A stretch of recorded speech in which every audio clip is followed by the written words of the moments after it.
আপনি তৃণমূল করতে পারেন, বিজেপি করতে পারেন, সিপিএম করতে পারেন, আইএসএফ করতে পারেন, আপনার সেটা গণতান্ত্রিক অধিকার, দেশের আপনাকে অধিকার সেটা দিয়েছে, করুন, আমার কোনো অসুবিধা নেই। কিন্তু আপনারও অধিকার হনন হলে, সে তৃণমূলের অধিকার হনন হলে লড়াই করব, আইএসএফের অধিকার হনন হলে লড়াই করব, যে কোনো মানুষের অধিকার হনন হলে লড়াই করব।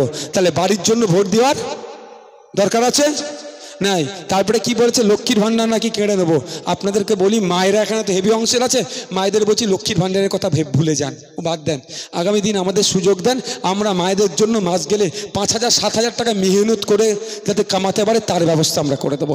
আজকে লক্ষ্মীর ভান্ডার দিয়ে মায়েদেরকে যেন ভিক্ষা দিচ্ছে, কি বলছে, লক্ষ্মীর ভান্ডার কেড়ে নেবো যদি না ভোট দেয়। প্রথম কথা, ওরা কি করে বুঝবে কাকে ভোট দিয়েছেন আপনি? কাকে ভোট দিয়েছেন বুঝবে কি করে? ওরা মিথ্যে কথা বলতে পারে, বলে কি সুইচে নাকি আতর লাগিয়ে রেখে এসছি, ঘোড়ার ডিম, এইসবগুলো ভুল কথা এলে ভাববেন না। ওদের বুঝতে পেরেছেন তো, ওরা ভাববেন না। আর লক্ষ্মীর ভাণ্ডারের কথা বলছেন, এখানে যারা আছেন বাড়ি যাবেন, যারা সরকারি স্কুলে যাদের বাচ্চাগুলো পড়ে, মায়েদেরও বলবো গিয়ে 3-4-এর বাচ্চাগুলোকে অঙ্কের বই খুলে দিয়ে বলুন 3-4-এর অঙ্ক করতে, বলে পারবে না। 6-এর বাচ্চাকে বলুন তোর নাম, তোর বাবার নাম, তোর স্কুলের নাম, তোর ঠিকানা, তোর কোন ক্লাসে পড়িস, ইংলিশ লিখে দিয়ে 6-এর বাচ্চাও পারবে না। তাহলে 1000 টাকা আপনার হাতে দিচ্ছে মমতা ব্যানার্জি, ওই হাতেই আপনার ছেলের ভবিষ্যৎটাকে ধ্বংস করে দিচ্ছে মমতা ব্যানার্জি। 100টা বাচ্চাকে ট্রাই করলে 90টা বাচ্চা অঙ্ক ইংলিশে ফেল করবে। তাহলে বলুন, আপনি লক্ষ্মীর ভাণ্ডার নেবেন না আপনার বাচ্চা যে স্কুলে যায় সেই স্কুলের শিক্ষকের জন্য চিৎকার করবেন?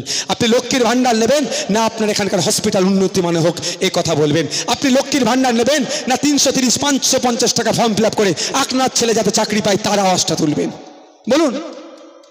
লক্ষ্মীর ভাণ্ডার দিচ্ছে আর বেসরকারি হসপিটালে গিয়ে ট্রিটমেন্ট করাতে হচ্ছে, সেখানে 10,000 15,000 খরচ হয়ে যাচ্ছে একবারই। তাই বলবো মা বাপকে, ওসব ভয় পাবেন না, আমাদের হাতে সুযোগ এলে। আর একটা কথা বলছি, লক্ষ্মীর ভাণ্ডার তো দিচ্ছে ভালো কথা, আমি বিরোধিতা করব না, কিন্তু বলুন মমতা ব্যানার্জি মুসলিম সমাজের যুব সমাজকে ধ্বংস করার জন্য, দলিত আদিবাসী যুব সমাজকে ধ্বংস করার জন্য দুয়ারে মদ প্রকল্প, 20 টাকার পাউচ বিক্রি করার জন্য প্রকল্প চালাচ্ছে। বলুন, আপনার হাতে 1000 দিচ্ছে আর আপনার ছেলেকে মাতাল বানাবার জন্য, আপনার স্বামীকে, আপনার জামাইকে মাতাল বানানোর জন্য 20 টাকার মদের পাউচ দুয়ারে দুয়ারে বিক্রি করবে বলছে। তাই লক্ষ্মীর ভাণ্ডার দরকার না, ওগুলো বন্ধ হওয়া দরকার। যদি মায়েরা ভোট দেন, বাপেরা ভোট দেন, আগামী দিন যদি আমরা সরকারে আসি, যে শিক্ষা, স্বাস্থ্য, কর্মসংস্থানের আমূল পরিবর্তন করব, রাস্তাঘাট থেকে শুরু করে নাগরিক অধিকার সুনিশ্চিত করব, তার সাথে একটা কথা জোর গলায় বলে যাচ্ছি, এই বসিরহাটের পবিত্র ভূমি থেকে বলে যাচ্ছি, আপনারা যদি সুযোগ দেন, আগামী দিনে বাংলায় যদি আইএসএফ ক্ষমতা অর্জন করে, ক্ষমতায় আসার সাথে সাথে পশ্চিমবাংলায় যত লিগাল ইললিগাল মদের দোকান আছে, সমস্ত মদের দোকান মানুষের স্বার্থে, মায়েদের স্বার্থে, বোনেদের স্বার্থে, বাপেদের স্বার্থে, যুব সমাজের স্বার্থে, বাংলার স্বার্থে সমস্ত মদের দোকানকে আমরা বন্ধ করে দেব। এরা মদের 20 টাকার মদের পাউচ করতে চাইছে, আমরা টোটালটাই বন্ধ করে দেবো। এই পবিত্র জমি থেকে দাঁড়িয়ে আপনাদের একটা কথা বলে শেষ করব। তৃণমূলের বন্ধু, বিজেপির বন্ধুরা, এটা বললাম নাকি যে টাকা নেবো প্রকাশ্য, এটা বলেছি এখানে? ও গুলিয়ে ফেলছে, কোথায় কি বলছে আর মাথায় থাকছে না। ছোট্ট পাড়া মাথা, 6টা 7টা প্রোগ্রামের চাপ। তৃণমূলের বন্ধু আর সিপিএমের বন্ধুর এখন কি বলছে? নওশাদ সিদ্দিকী তৃণমূল বলছে বিজেপির কাছ থেকে টাকা নিয়েছে, আর সিপিএম বলছে তৃণমূলের কাছ থেকে টাকা নিয়েছে। টাকা রাখার জায়গা কোথায়? সুইস ব্যাংকে অ্যাকাউন্টও নাই। একটা ডিবেটে মোহাম্মদ সেলিম সাহেব, প্রদীপ বাবু, শ্রমিক বাবু, ব্রাতবাবু ছিল, বললাম যে আপনারা তো সবাই রাজ্য দেশ চালিয়েছেন, তো আমাকে বলুন সুইস ব্যাংকে কীভাবে অ্যাকাউন্ট করতে হয়, সেইখান থেকে আমি টাকাটা অন্তত রাখবো, আপনারা এত টাকা দিচ্ছেন আমাকে। তারপরে বলছি, এরা এত কথা বলছে টাকা নিয়েছে, প্রুফ দেখাতে পেরেছে? কিয়ামত পর্যন্ত এরা প্রুফ দেখাতে পারবে না। তারপরেও এদেরকে বলে যাই, আপনারা এদের মুখটা কিভাবে বন্ধ করবেন।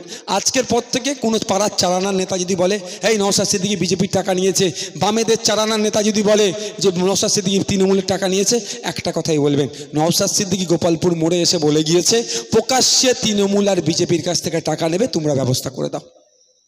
ভয় পেয়ে গেলেন নাকি? আর এরা টাকা দেবে মনে হয়? আপনার পাড়ার যে বিধবা, যার বিধবা ভাতা পাওয়া দরকার, সে বিধবা ভাতা পাচ্ছে না। আর এই তৃণমূলের নেতাগুলো বাপকে মৃত দেখিয়ে, মাকে বিধবা দেখিয়ে ভাতা তুলে খেয়ে নিচ্ছে, ও আবার নওশাদকে টাকা দেবে? রেশন চুরি করে, এই যে রেশন দেয়, এই গরিব মানুষের রেশন চাই চুরি করে এরা কোটিপতি হয়ে গেল, রেশন চোরেরা আবার নওশাদকে টাকা দেবে? এই বাচ্চাদের মিড ডে মিলের টাকা যারা হাত মারে তারা আবার নওশাদকে টাকা দেবে?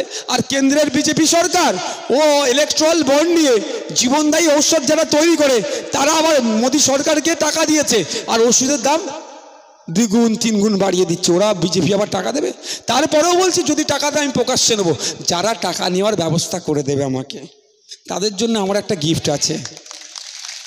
গিফটটা শুনে রাখুন, আজকের পর থেকে কেউ বলে সঙ্গে সঙ্গে ধরবেন তাকে, বলবেন ভাই তুই ব্যবস্থা করে দে, তার থেকে আপনি 45% নিয়ে নিতে পারেন, আলাদা ব্যাপার।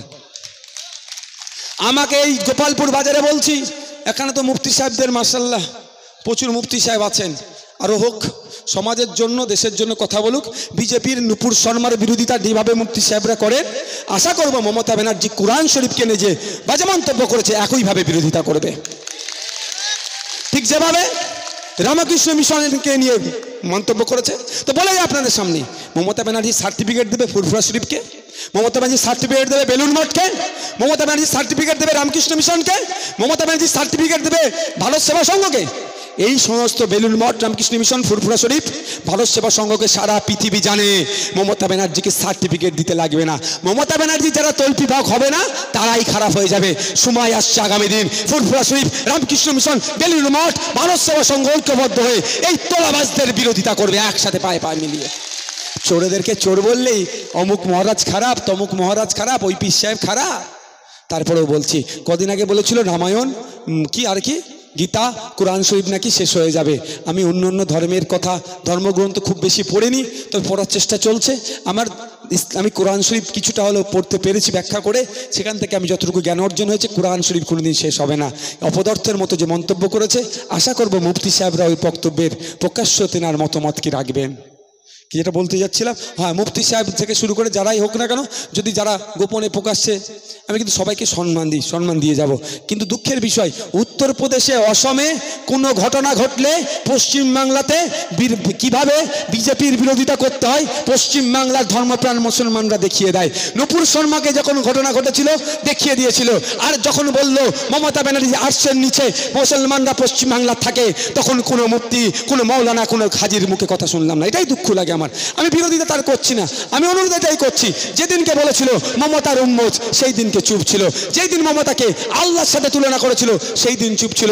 আজকে মমতা ব্যানার্জির বলার সাহস পাচ্ছে কিভাবে? তাই বলবে এই মমতা ব্যানার্জিকে বয়কট করতে হবে। মমতা ব্যানার্জিকে যদি আপনারা বয়কট না করেন, তৃণমূলকে না বয়কট করেন, আগামী দিন মন্দির মসজিদ গির্জাতে মমতা ব্যানার্জির ছবি দিয়ে দেবে, বলবে ঢুকার আগে একে প্রার্থনা করো, তারপরে আগে একে সম্মান জানাও, তারপরে নামাজ প্রার্থনা যা ইচ্ছা তুমি পুজো করবে। বুঝতে পারছেন না আস্তে আস্তে কোথায় যাচ্ছে? তাই বলবো, যে ইচ্ছা আমার নামে বদনাম করেন তাদের উদ্দেশ্যে বলছি, যে নওশাদ সিদ্দিকী আইএসএফকে বিজেপি তৃণমূল, এটা ভালো করে রেকর্ড করুন, আপনারা রেকর্ড করে রাখুন, আর যে বন্ধু বলবে রেকর্ডটা শুনিয়ে দেবেন। বলবেন কি, বিজেপি তৃণমূলের কাছ থেকে যদি তুমি টাকার ব্যবস্থা করে দাও, প্রকাশ্য স্টেজ করে নওশাদ সিদ্দিকী টাকা নেবে, তবে একটা ছোট্ট শর্ত। শর্তটা কি? তোমার পক্ষেই যাবে। 100 টাকার ব্যবস্থা করে দিলে 90 টাকা আমার সেই ভালোবাসার বামপন্থী বন্ধু, সেই ভালোবাসার মুফতি সাহেব, সেই ভালোবাসার তৃণমূলের বন্ধুকে আমি ফেরত দিয়ে দেবো। 10 টাকা মাত্র আমি পার্টি চালাতে রাখবো, 90 টাকা বলবো তুমি আমার উপকার করেছো, তোমার কাছে রাখো। 90% টাকা তাকে দিয়ে দেবো। 1000 কোটি টাকা বলে দেয় তো, 100 কোটি টাকা দিলে 10 কোটি টাকা পার্টি চালানোর জন্য আইএসএফ নেবে। 90 কোটি টাকা কাকে দেবে?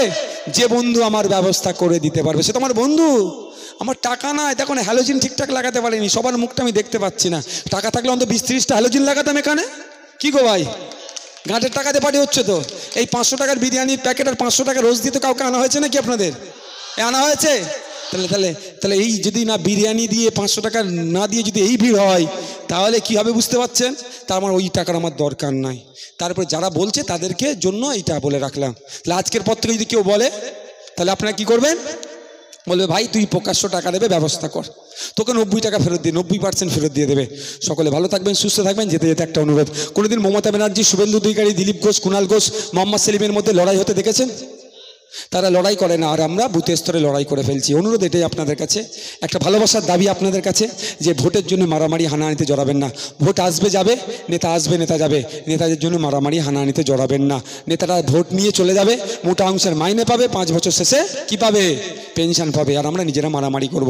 সর্বশেষ বলবো, এই দেখুন আপনাদেরকে বলি, আজকে আমাদের রাজ্যের অবস্থা দেখেন কোন জায়গায় জানেন? আজকে আমাদের যে পুলিশ বন্ধুরা আছে জানেন, তাদেরকে 16 ঘন্টা 18 ঘন্টা ডিউটি করতে হচ্ছে, পর্যাপ্ত পরিমাণে পুলিশ নেই। আমাদের এই মঞ্চ থেকে আজকে আওয়াজ তুলতে হবে। পশ্চিমবাংলায় পুলিশের যে শূন্য পদ আছে অবিলম্বে স্বচ্ছতার সাথে নিয়োগ করতে হবে, সাথে সাথে পুলিশের ডিউটি কমাতে হবে এবং কেন্দ্রীয় সমরে আমার পুলিশ বন্ধু সহ সরকারি কর্মচারীদেরকে দিয়ে দিতে হবে। এই মঞ্চ থেকে আজকে আমাদেরকে এই আওয়াজ আমরা তুললাম। এই সরকার যতদিন না দিচ্ছে লড়াইটা লড়ে যেতে হবে। সকলে ভালো থাকবেন, সুস্থ থাকবেন।